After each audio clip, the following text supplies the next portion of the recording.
Good evening, I'm William Brangham. John Yang is away. Russia launched one of its biggest attacks to date on Ukraine today, targeting the country's power grid with over 200 missiles and drones. This comes as a senior U.S. official confirmed to PBS News that the U.S. will, for the first time, allow Ukraine to fire American-supplied long-range missiles into Russia. Ukraine has for months asked the Biden administration for this permission, arguing it could help them degrade Russia's military. But until now, those ATACMS missiles were restricted for use only inside Ukraine's borders.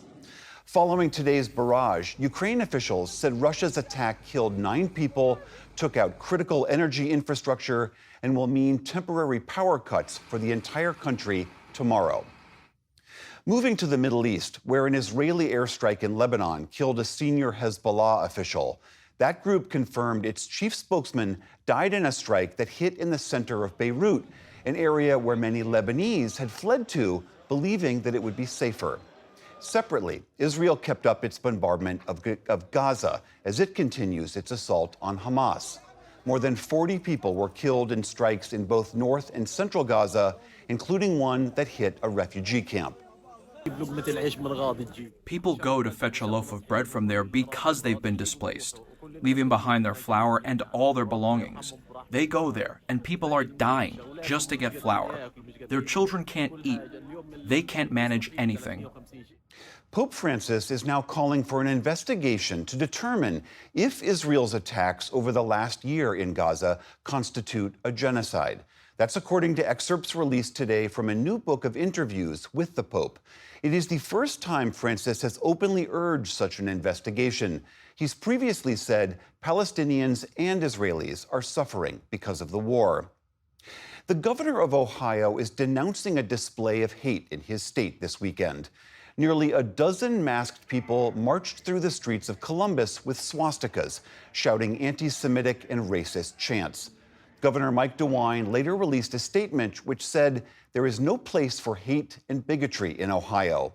An investigation is underway. President Biden made history today, becoming the first American president to tour the Amazon rainforest. He took an aerial tour of the region, which is threatened by widespread logging, ranching, and mining. The Amazon holds massive amounts of carbon dioxide, and researchers say its continued destruction will exacerbate climate change. This year's presidential election may be over, but as the counting of ballots continues, this looks to be a year of record voter turnout. New numbers from the Associated Press show that more than 152 million people cast a ballot this year, and that number will only rise as states finish up their final tallies. And legendary gymnastics coach Bela Karolyi has died. He turned Team USA into a gymnastics powerhouse over multiple Olympic Games. It's a great moment for the American gymnastics, and it shows the power. Karolyi defected from Romania in 1981, coming to the U.S. with his wife, Marta. As head coach for Team USA, he pushed young gymnasts to their physical and emotional limits, including stars like Mary Lou Retton and Carrie Strug. Karolyi was later blamed for allowing a culture of abuse to exist, particularly after it was revealed that team doctor Larry Nassar had sexually assaulted many young athletes. Karolyi maintained he was unaware of Nassar's actions. Bela Karolyi was 82 years old. Still to come on PBS News Weekend, the deep ties American evangelical Christians have to Israel, and the desperate journey a refugee from Cameroon went through to make Wisconsin his new home. This is PBS News Weekend from the David M. Rubenstein studio at WETA in Washington, home of the PBS NewsHour, weeknights on PBS.